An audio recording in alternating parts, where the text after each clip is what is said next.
A precious gift. Read and enjoy. Let's read a story by Rabindranath Tagore, a story of a faithful, loyal servant who performs all his duties faithfully, but something happens suddenly and everything is finished. Rai Charan was employed to take care of a child. The child was the son of Anukul Babu. The child would go out of the house by crawling on his knees, and when Rai Charan would rush to prevent the child from going away, the child would cry and beat Rai Charan with his small hands. When the child would call out to Rai Charan as Channa, it would fill Rai Charan with happiness. Anukul Babu was transferred to an area near River Padya. Before he left, from Calcutta he bought expensive jewelry and clothes for the child as well as a beautiful small car. It had been raining for the past few days. It was evening and the child wanted to go out. Rai Charan took him out in the car. The fields were filled with water and the child, on seeing flowers, insisted on having a bunch of them. Rai Charan went inside the water and started plucking flowers for the child. The child sat quietly inside the car for some time and then his attention was caught by the river that was flowing. He quietly got off the car, picked up a stick that was lying nearby and went to the banks of the river, which had taken a dangerous form, and started playing with the waves. When Rai Charan returned with flowers in his hand, he was shocked to find the child missing from the car. He looked everywhere but couldn't find him. It was growing dark and the child's mother was getting worried. She sent out a few men to the banks of the river with lanterns in search of him. Everyone felt that the River Padya had hidden the child in her folds, but somewhere all of them in their hearts had their doubts. The mother felt that Rai Charan must have sold her child. She took Rai Charan into another room and begged in front of him, "Rai Charan, you can take as much money as you want, but return my child to me." Rai Charan could not say a word. He only remained silent. The mother, out of anger, kicked him out of the house. She kept on repeating, "My child was wearing gold jewelry. I am sure he." Rai Charan returned to his village. By the end of the year, a son was born to him whose mother passed away.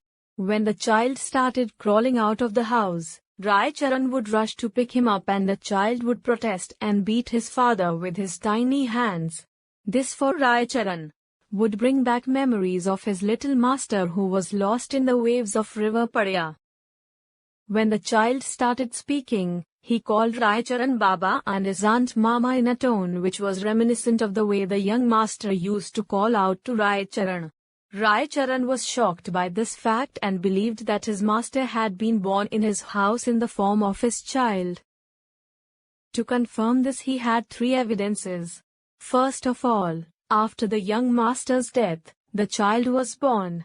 Secondly, his wife had passed away and there was no hope of a child being born, and thirdly, the way this child used to talk and behave was exactly the way the young master used to be. He used to take care of the child the whole time and feared that this child would not get lost like his young master. He bought a car for his child as well by selling off his wife's jewelry. He took the child out every day in the car. As the days passed, the child grew older and spoiled. He wouldn't talk to anyone in a straight manner and the boys of the village nicknamed him Lad Sahib. For his education, Rai Charan sold off his land and settled down in Calcutta.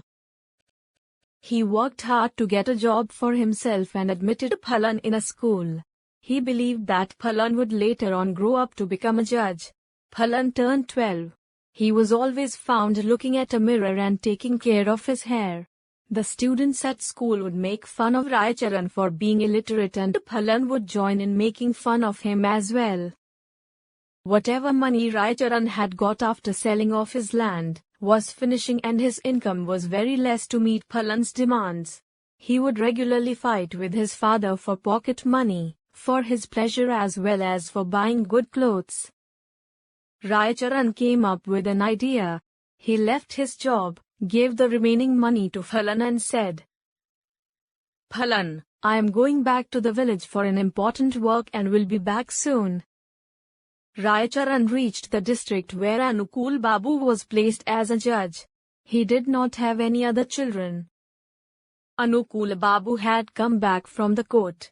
His wife was shocked to see Raicharan, her old servant, after such a long time. Remembering his services, she was filled with pity and asked, "Do you want to work here?" Raicharan smiled and said, "I touch my mistress's feet with respect."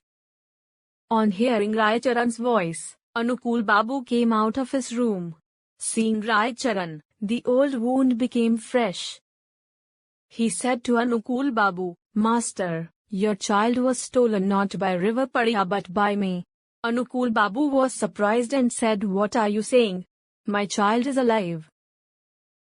His wife said, "Please tell me where my child is."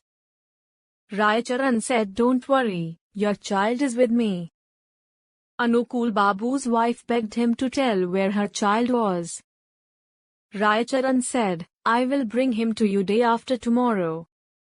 It was Sunday and Anukul Babu was waiting impatiently. Around 10 o'clock, Raicharan entered the room holding Phalan's hand. On laying her eyes on the child, Anukul's wife went crazy and rushed to take the child in her arms and held him tightly, tears streaming out of her eyes.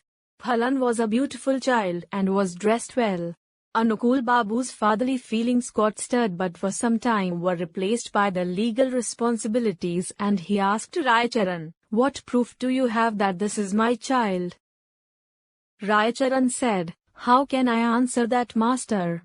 No one but God can verify that I had stolen your child." When Anukul Babu saw that his wife was holding the child close to her heart, then to ask for proof was of no use.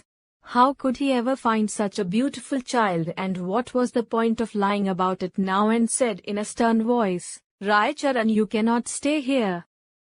Raicharan sighed and said, "Master, where will I go now? I have grown old and no one will employ me.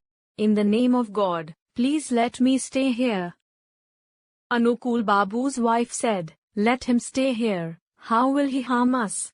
And our child will be happy to have him around." But Anukul Babu's sense of justice was paramount. He cannot be forgiven for the crime that he has committed. Raicharan held Anukul Babu's feet and said, "Master, please don't send me away. Your child was snatched away by God, not me." Anukul Babu said, "I cannot trust you. You have betrayed me." Raicharan again said, "Master, I have not committed any crime." Anukul Babu asked him in anger, "So who is to be blamed?" Raicharan said, "My fate." When Phalan got to know that he was a wealthy man's son, he was angry with Raicharan for what he had done, that he had been kept in discomfort for such a long time. But he was filled with pity for Raicharan and said to Anukul Babu, "Father, forgive him. If you don't want him to stay here, at least provide him with pension." Hearing this, Raicharan looked at his son for the last time, and left Anukul Babu's house without saying a word. By the end of the month, Anukul Babu sent some money to Raicharan, but the money order came back as there was no one living in the village by that name. "We all are same. Small as a peanut. Big as a giant. We're all the same size. When we turn off the light. Rich as a sultan. Poor as a mite. We're all worth the same. When we turn off the light. Red, black or orange. Yellow or white. We all look the same. When we turn off the light. So maybe the way to make everything right is for God to just reach out and turn off the light.